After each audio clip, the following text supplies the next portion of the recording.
Is Samarjeet Singh. Samarjeet Singh is the founder of Iksula. Iksula is a one-name brand in e-commerce services. If you want e-commerce services, you cannot but come across Iksula. Let's say it's a company that has grown from strength to strength, irrespective of economic cycles in the last 10-15 years. So his story is very interesting to us. He has built this company without any external backing, so to say, which we read about with startups and all. So what has been the motivation to build a organic company, Samarjeet? You've deeply entrenched in venture capital, but yeah, Tarun, actually, I have always looked at capital as one of the tools to build business and not the only tool to build the business. So when we decided that we're going to enter the services space, because I had built more businesses before in the e-commerce space, and this time we decided to do services, I knew that this kind of a business doesn't require capital. In fact, you will be amazed that we built this business on a capital of around 5 lakh rupees, which all of us have, right? And majority of the people can easily afford to put that much amount of capital. I think what such businesses require is a lot of opportunity cost. Yes. It doesn't require cash capital, but it requires a lot of opportunity cost. If you ask me, that was a big decision to take, to say whether, because I started this business after nearly spending 10 years setting up other businesses, which we sold, and then ended up working for the companies which we sold to, that kind of a stage. So the decision to say that now you will forego that opportunity cost for some period of time to build a business, I think that capital would be worth a few crores, but the cash capital was very limited. So I knew that what will I do with cash capital, because it's all about opportunity cost. So you can't take equity capital and give salary to yourself, which I was okay foregoing. So then, and this business didn't require too much of capital, it required more of opportunity capital. Second, we also realized that the kind of return venture fund would expect, such a business would not be able to generate that much of revenue in that duration of time. So then it would have become a hindrance rather than a support. So we said, no, we'll go the traditional way of bootstrapping and building this business, because it was helpful for the business. The business didn't require that level of risk capital. It required opportunity cost. So we said, we'll build it this way. So also, as is a tradition, services businesses do not attract venture capital, and product businesses are the ones that are the flavor with venture capital firms, so to say. Is that also a reason, so to say? I would say that it is not, it doesn't seem to be a flavor. I think venture funds have their own expectation of IRR, which is the internal rate of return. That return can only be delivered by a business which scales up in a very short duration of time, because if you employed X capital, how quickly the business scales up, and it also, that kind of return can only come from businesses which have very high profitability as percentage of revenue. So keeping those two things in mind, I think you will see that VCs have a preference for businesses which have very high growth rates and very high profitability, and those businesses seem to be following the product business models than services business models. Service business model is a traditional way of building a business. It takes time, but once it grows up, it's a very stable business. I don't know if you look at India's stock market today, the top 3 companies by valuation are HDFC Bank, and TCS. And TCS is a services company, and it's a $100 billion plus valuation. So, Samarjeet, one thing that struck me when I was going through the glass door, Iksula, I was just thinking about the fact that private sector as a career option seems to have metamorphosed in a very different way than we thought 10 years ago or 7 years ago. When there were recession, there used to be job cuts, And we used to understand that, okay, an employee used to understand that, fine, these are bad times. As soon as the economy picks up, companies are profitable again, will again be employed. Correct. But now we have seen mass firings across the world, and firings are by very profitable companies. And let's say for a lot of people, employees are a very low in the pecking order of stakeholders and stuff like that. But in your case, you are a company that is favored by employees. I mean, you enjoy one of the best ratings. So how do you see this scenario panning out? Do you think the private sector job compared to a government job or an entrepreneurship, is it still an option? What do you think? No, I would say that I think if you look at the global stats, majority of the people would be employed in private sector jobs only. So it's a great option in that respect. But to get back to your question of what is happening and how private companies of late have asked a lot of people to go. I personally think that whether it is a government job, I would say government. Let's compare government and private first. The goals of a private enterprise and government are very, very different. Government is in the business, if I can use that word, in the business of social welfare. It's in the business of serving its citizens. So there is no profit motive there. But there are incentives. Yes, but they are supposed to be serving the citizens, and so if you will see that when you discuss a government enterprise, it is never, the discussion is not around profits. The discussion is around efficiency. So that how can that government enterprise deliver the service to its citizen in an efficient manner. And we know the reasons why efficiencies are challenged. Whereas if you look at private entities have, I would say, the key stakeholders are the stakeholders of the company, whether they are external investors or they're promoters, or all of that. And the primary goal those businesses are set up is to maximize the returns on the capital invested, right? Yeah. So if you look at the motive of that entrepreneur or a CEO is to maximize that shareholder return. And I've seen that majority of all the companies in a private space are focused in that direction and should be focused on that direction. And I will say that the other part of the stakeholder in an enterprise is technically the employees. I would say customers and then also employees, not in any of order. I would say we can place, I would say it should be equal pegging, stakeholders, customers and employees.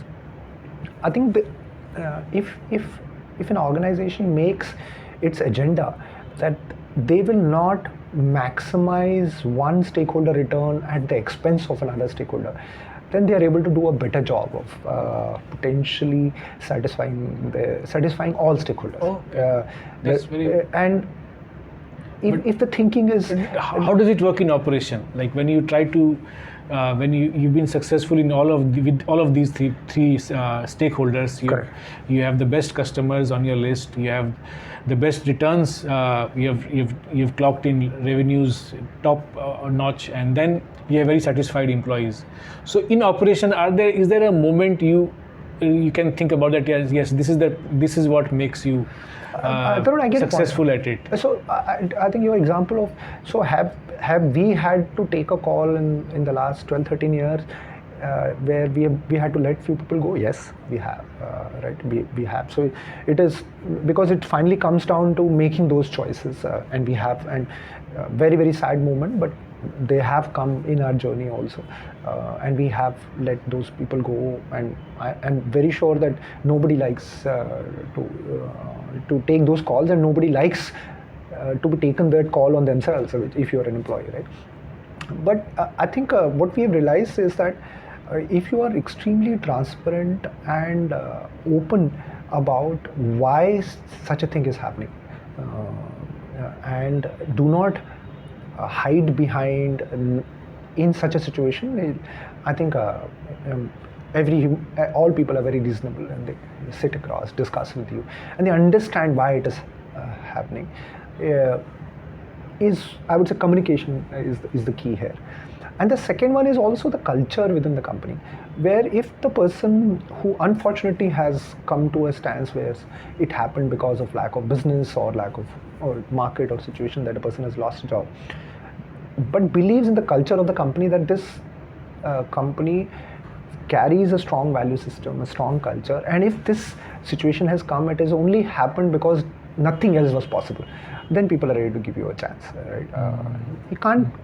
You can't say 100% satisfaction, but the endeavor is to maximize all three stakeholders. It's a never-ending. It's a goalpost one can't reach. Right? But I think that doesn't mean that your endeavor every day should not be to maximize. Right? So I think it's like running on a treadmill, but trying to be far better, faster, but still on the treadmill. So, coming to one of the important aspects, like you serve the e-commerce needs of the best companies in the world.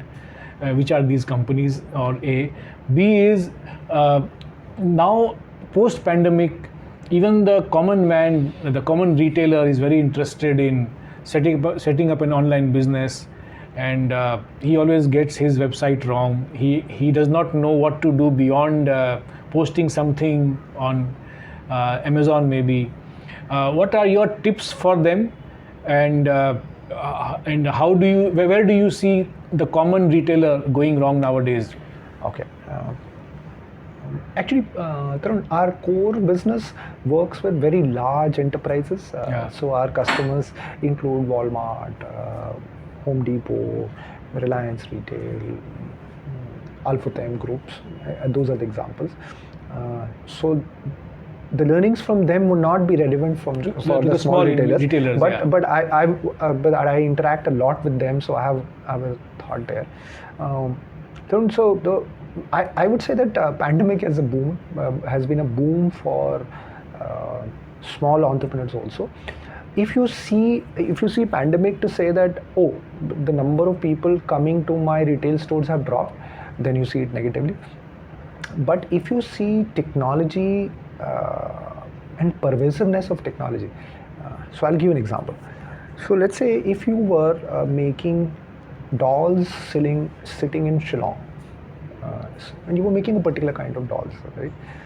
Your audience was either people who knew you in Shillong, or people who were tourists coming there and were told by somebody that they should visit your shop. But with this advent of, I call it hyper communication through social media and all of that, today if you have a great product and a great story, the story travels across the world in minutes, I would say in seconds, right? So for your question on medium and small producer, creator, retailer, I think if they were catering to a community in Shillong, now that community is sitting all across the world.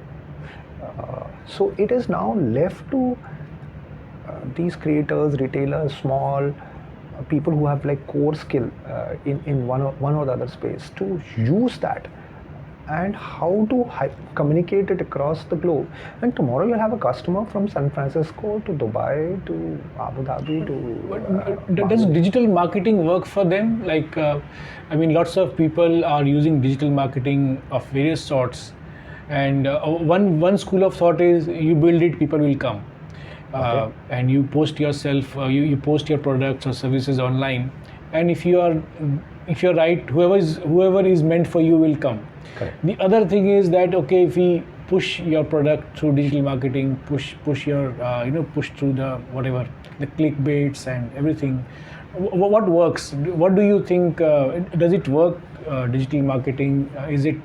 I would say, Tarun, that whatever has happened in the technology space and the global acceptance of social media and hyper-connected world, but the fundamental principles of building a business have still remained the same, right? So we all have studied the 4 P's of marketing. So your product has to be good. So we'll come and we'll go back to your question. You have a bad product, no digital, nothing can help you, right? Pricing needs to be correct. What the other 2 elements of promotion in place is where a medium comes into play, right? So you make a bad product and bad pricing, no digital marketing, no retail can help you, right? First, that is a core, right? So I call it the supply side thinking. You don't make good dolls, nobody buys it. It's as simple and clear as that. You price them wrong, nobody will buy it, right? At the end, consumer सब जानता है, right? That's the truth. Now comes down to the medium. It is very similar to Tarun saying, when you opened a shop in Shillong, you did something to get people to your shop, right? So either you did flyers, or you did put up a microphone, or you did whatever, right? Or you spread a message in the temple because your community came to know about it and they told somebody else. What you will see in digital marketing is very similar. But the community is global now. And the tools of a loudspeaker are either a Facebook or an Instagram or a Google, depending upon what kind of. Google is a very searchable media, so there has to be an intent to search before you will find the doll. And whereas Instagram is a very visual medium. So I would say, if your product is good, your pricing is right, you need to know how to market yourself. Then your question has two elements. How do you learn to market yourself on this new media? So previously you made a flyer, now you make Insta Reel, you make a Facebook post. Now this is non-paid side of the marketing. So there again, if the quality of your Insta Reel and the entertainment value of that Insta Reel or the educational value of that Insta Reel is smart, you would not need to spend on paying to the Instagram for boosting your this thing. If it is not there, some bit of boosting would require, like the way you did. If somebody was doing it in Shillong, they would have paid for the flyers. They would have also paid for a microphone. Now you're paying Instagram, doing that. So I would say the fundamentals remain the same. Product has to be good. Pricing has to be good. Your thought on marketing has to be good. So I would say that new age, small or medium sized retailer needs to also think a little bit of marketing. And I would say that the quality of thinking comes from how sharply you understand your consumer. Who's my consumer? And then rest of the things has to be followed. And then diligence to do that, discipline to do that. Those are fundamental skills. Right? Whether you pre-digital, How many businesses have you built? See, Samarjeet is a quietly iconic entrepreneur in Bombay. You don't see him in posters about startup founders and stuff like that. But his body of work speaks for itself. So today in this interview we can capture exactly how many businesses you have built and co-built. Okay. that is. So before Iksula, I was involved in one. I had built 5 businesses before that, before starting Iksula. And while we have built Iksula, now we are currently building 3 more businesses in that respect. So all put together 8-10 businesses. We've exited. Out of 10, we are running around 4. We exited 4. We couldn't run. We had to shut down 2. So it's part of the deal. It's part of the deal, right? So that's what we're doing. What I'm currently doing, Tarun, is that, in fact, let me tell you my entrepreneurial framework. So I've seen that there are 2 ways you can build a business. One is what I call it is a moat-based thinking. जैसे हिंदी में बोलेंगे मुझे क्या आता है या मैं क्या अच्छा करता हूँ, अब इसके आसपास what can we do, right? So when you don't have too much capital, you think like that. Right?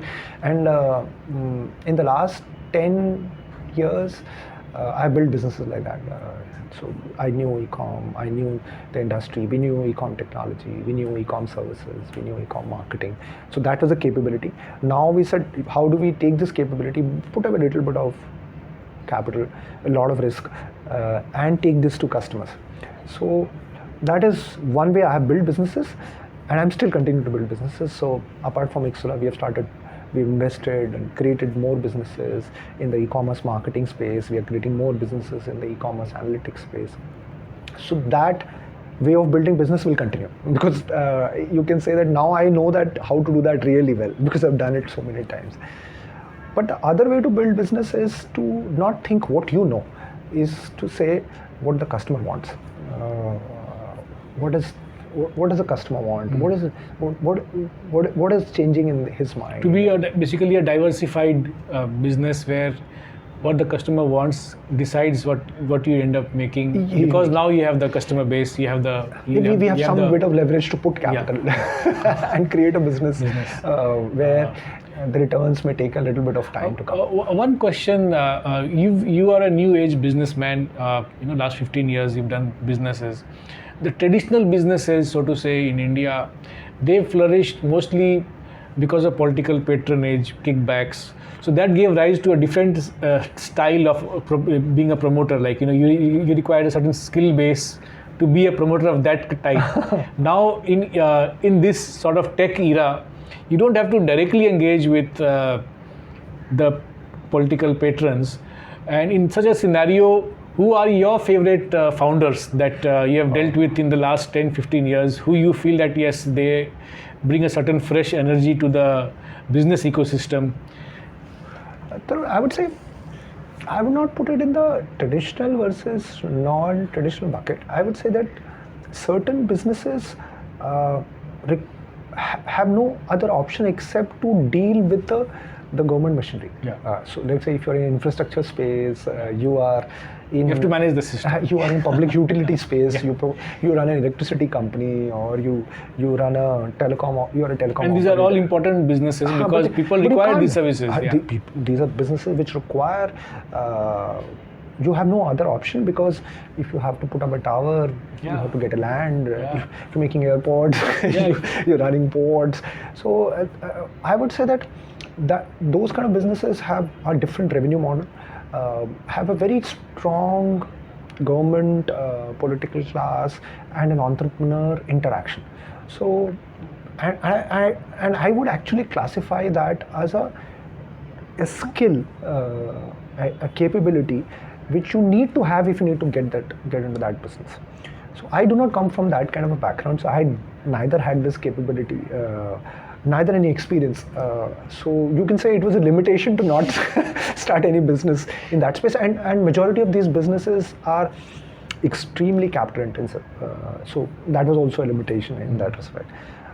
The other side is businesses which are potentially getting created on the power of ideas, or the power of significant technical or any kind of capability which you can leverage, which is where the world I come from. So obviously my heroes are also come from that space. I think Narayan Murthy is a great hero in that space. What he's done for the services industry is fantastic. But if you now look at the other side, I think Dhirubhai Ambani is a great example. He's a great example. If somebody wants to build businesses on the other side, where you should have him as an idol. But if you're building a business in the idea, information technology, or capability kind of a space, I think Narayan Murthy is a great example. And nowadays there's so many more examples which have built sustainable businesses, which have scaled up. They're sustainable. They've created tremendous wealth for their shareholders.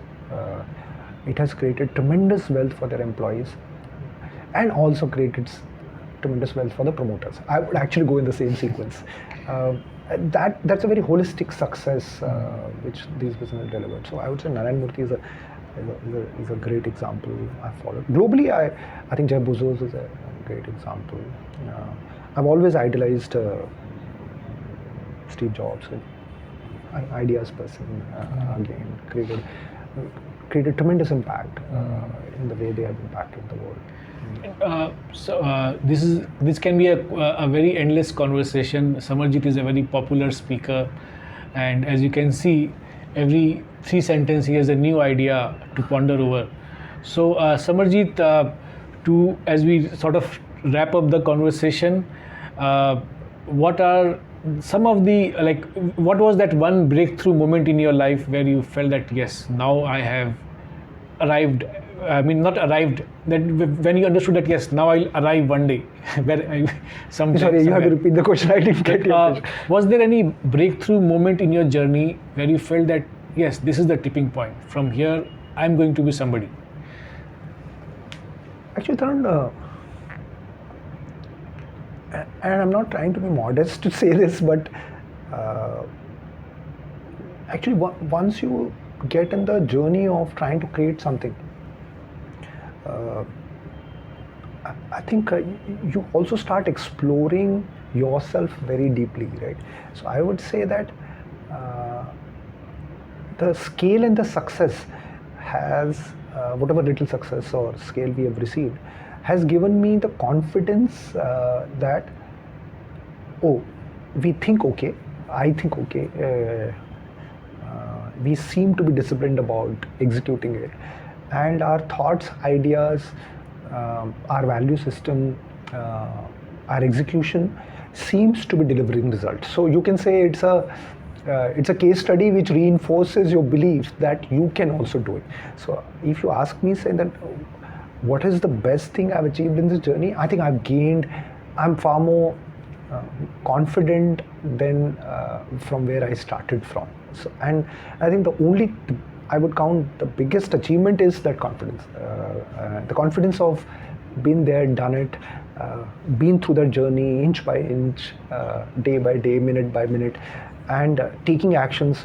A lot of them went wrong, a lot of them went right. And in totality, it added up to being right.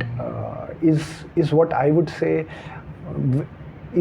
is what I've achieved, and this is what gives me happiness or confidence to say, oh, we tried, we gathered courage, we took risk, we remained true to our value system, we remained true to the commitment we made to the business, to our people, and that has resulted in this thing, in where we are today. And I would say the future also works on the same principle, saying, oh, since you were at, and I'm just defining it, you were at your capability, your confidence, your beliefs were at 10, now they are at 50. But it also gives you a confidence saying that because now they have reached 50, it can further go up. You can create more value, you can create more opportunities, you can explore yourself better, you can explore more ideas, you can explore more execution. And this is coming from, I would actually say that my biggest reason for entrepreneurship has been a belief. My belief has been that the more you put yourself into more challenging situations and have a conviction and belief to come out on the other side, it improves you as a human being. Because you discover yourself, you discover your weaknesses, you discover your dichotomies, your apprehensions, and in such situations you have no option other than to overcome. But to learn fast. To learn fast and overcome them. And that's the beauty. If I'll say, if anything has got achieved, that's it has moved a notch up. And I would like to further move on because it's only one life. I want to end with two questions. One is, okay, any last words for the government, for youngsters, or for fellow entrepreneurs? Before that, I want to ask you one question as we are talking about learning and putting yourself into a very challenging situation. How do you overcome the hesitation to overcome, like the hesitation to take an initiative? Whenever you've started a business, there must have been a moment that, okay, I want to do this, I want to start this, I want to get this on the ground, and you're still hesitating to take that step. Okay. So how do you challenge yourself to start off a business? Actually, Tarun, I have a very, I've really thought about it, and I personally think that nobody knows that whatever idea, initiative, or the business they want to set up will succeed or not succeed. And if somebody is telling you that they knew it before, take it with a pinch of salt, right? Nobody knows, right? So that's my first premises. So the person who takes that initiative is, I would say, a so-called entrepreneur is an eternal optimist. And I would say eternal optimist to a level of being stupid. That's the way it is. So that's a weakness in a way, and but it's a lot of strength when you are hopping on a journey. So a belief that we will figure out a way is the belief which makes the person take that step in spite of knowing that they don't know the Future. they don't know the future, they don't know the end goal. So I would say that's the only thing you need to say. Believe, I would say believe in your beliefs. Believe in your beliefs is what pushes you to take that decision. Take the step. So any last words, Samarjeet, for anybody, for young job seekers, or for entrepreneurs, or for the larger stakeholders, for governments? Tarun, this has been my belief, and I'm trying to work on it. And whenever I get an opportunity to speak to young kids or at college, I try to tell this. I would say, Tarun, the world has moved too much towards discussing what and how, whether it is a job, or it is a government, or it is an entrepreneur. Everybody is interested in what to do, how to do it, how do I make money. I think the core to happiness and success in either a business or a government job or a job is why. My only message would be, whether you're trying to pick up a job, or if you're a government officer trying to make a policy, or you're an entrepreneur, try to figure out your why.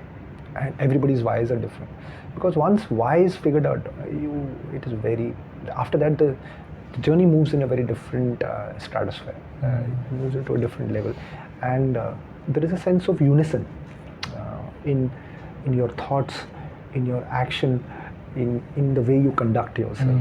And that's a very far different life as an entrepreneur or as an employee.